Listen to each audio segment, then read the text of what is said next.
Sanibonani, welcome back to any video. Ngiyabonga kakhulu for coming. Please kindly subscribe, like the video as well. Bese uyayishare, uyisharele kwabanye abantu. Thank you so much for uthando lwakho. Please kindly subscribe. Kubalekile kakhulu ukuthi ufoze usubscribe no like no share. Okay, so kule video guys sizokhuluma ke ngobhuti uSiyamhlongo obesebenza lapha nokhosini. Siyazi ukuthi sigcine sikhuluma ngokuthi une court case asagijima ke kuyo omhlambe ngayo into ekanjalo bafethu wagcina ukuthi wakune assault case wa assault ke obengumathandana wakhe allegedly wagcina lapha emvulele icala. So ke ngoba esasebenza okhosini kwakhona ukuthi ucela ke ukuthatha ibreak kancane uthe manje ecela kubuye emsebenzini kwathiwa qala uqede kuqala ngecase yakho bese uyabuya ke manje ngoba kukhona izinguquko ezenziwa lapha nokhosini kubonakala ngathi ke kule show obekusebenza khona uSiya ungathi ke kwafa komunye umuntu ke allegedly, you know what I mean. That's what I know when it comes to uSiyamhlongo bafethu. Abantu belokhu besabuza amafenzi wakaSiyamhlongo ukuthi kaze uyobuya nini uSiya ngoba lokhu sathulekile akazwakali ndawo lapha nokhosini. Ngiyabona indaba lakho belibhalisa mekadeli sana but uSiyamhlongo now looking for another lawyer. I think I saw lezi wake babhala last time bathi ungathi uSiya uzama ukuncenga ubhuti lo wavula ke icase obekumathandana wakhe wazama ukumncenga ukuthi akadrope icase wayala. So kusho ukuthi kunzima ke lapha. So on this particular story they are saying uSiyamhlongo usehlome ngoqoqokelo mmeli uadvocate Simphiwe Mlotshwa oseqinisa ithimba ke labameli bakaSiyamhlongo. So I think uzama ngakho ngokusemandleni ke uSiya Nkosi yami ukuyilwa le ndaba. So yeah man, so obengumsakazo Ukhozi FM siyabonga Siyamhlongo usegadla ke ngoqoqolo mmeli owake waba ngumqondiso ophikweni eluka sorry lokushushiswa ke komphakathi wakwaZulu Natal eminyakeni edlule. uadvocate Simphiwe Mlotshwa uyena ke manje useqashwe uSiyamhlongo. So lolu galagala ke lwethule enkantolo yemanje yaseThekwini ke ngolesithathu ngesikhathi uSiya ezobhekana necala lokushaya ngenhloso yokulimaza owayisoka lakhe. So eziwombeni I think to eziwombeni or eziwombeni abevela ngazo ke kule nkantolo uSiya obesuke emelwe ngumfundisi wodumo eThekwini uAttorney Khumbuzo Mthabela. Ngaphandle kwaleli cala uMlotshwa ubuye amele ummangalelo oqala ecaleni lokubulawa komrapper ke uKeenan aka Forbes uLindo Kuhle. I think it's Lindo Kuhle Ndimande. Okay, is it I think it's Lindo Kuhle Ndimande. Why kunomkhwalazi ke manje kulesi guys wabhuti bakandimande labantu. So lana ke babhale Lindo Kuhle Mkhwanazi. I'm like no, that's Lindo Kuhle Ndimande. But anyway uMlotshwa wethulwe ngomthabela njengomuntu ozomela umhlongo kulolu daba.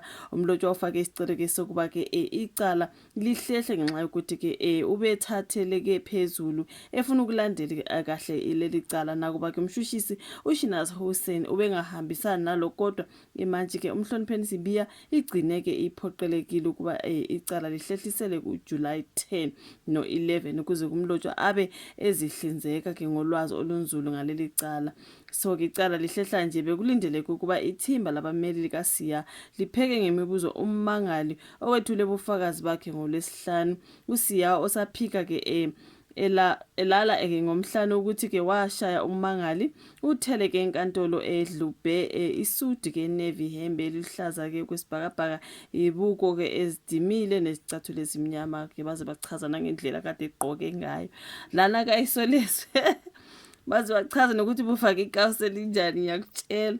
So yeah man, umangali ke wavulela uSiya icala lokushaya ngenhloso yokulimaza emva kwengxabano ke yaba phakathi kwabo ngoAugust 31 mangabe wayizwa leya audio kuthiwa ngene emotweni ngikuyise esibhedlela ntontoni bexabene ke uSiya nobengumathandana wakhe. So ushuthi wayelimele kwakudinga ukuthi ayiswe esibhedlela. So after that I think wasevula ke icase iyona ke manje ngathi imoshele uSiya impilo ngoba mntakaba wokhosini sekuzokwenzekani manje ngoba phela sekukhona omunye laphana into ekanjalo. So yeah man, lokwenzeka nyakenye. So uSiya wabe secela ukumiswa wacela ukumiswa ekusakazeni kaDaily Times ngizobe the fired Siyamhlongo ngathi hayibo, was he fired or wacela yena ukuthatha ibreak kancane? You know what I mean? That's what I hate.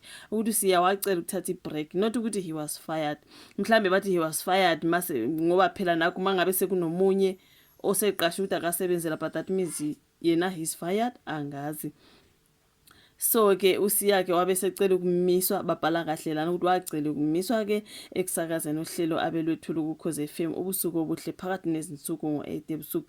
So ke sokumlando ke ukuthi isivumelwano ebesiphakathi kwaSiya noKhozi sigcine singasa vuselelwanga, okwenzeke izinyawo zikaSiya zagcwala udaka ke kulomsakazo.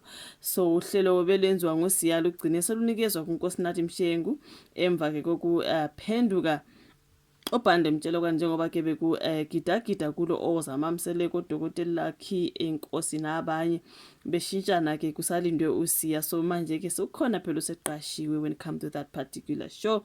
uSiya ke uqopha umlando ngokuba umsakazo wokuqala ukusakazela uKhoze FM neMetro FM njengoba benza ke ekhona iCommand Your Day okuhlelo olugcine selusakazwa ke uRorisang Thandekiso.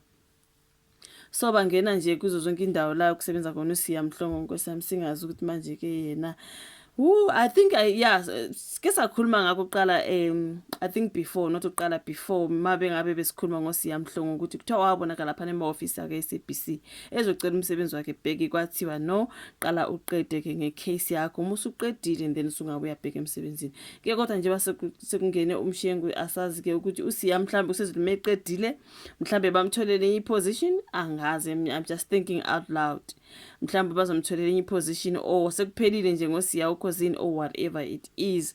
Sesizozwa ngabo ke mangabe seliphelile ke lolu daba lwakhe lucala lokushaya ntontontoni. So iyona ke update ebenginayo bafethu when it comes to uSiya Mhlongo ukuthi kuthiwa ke useqashelwe yammeli ke ngathi umela ummangalelwa ke umangalelo wesibili if I'm not mistaken laphana ecaleni lokubulawa ka aka no Tips Emotswane.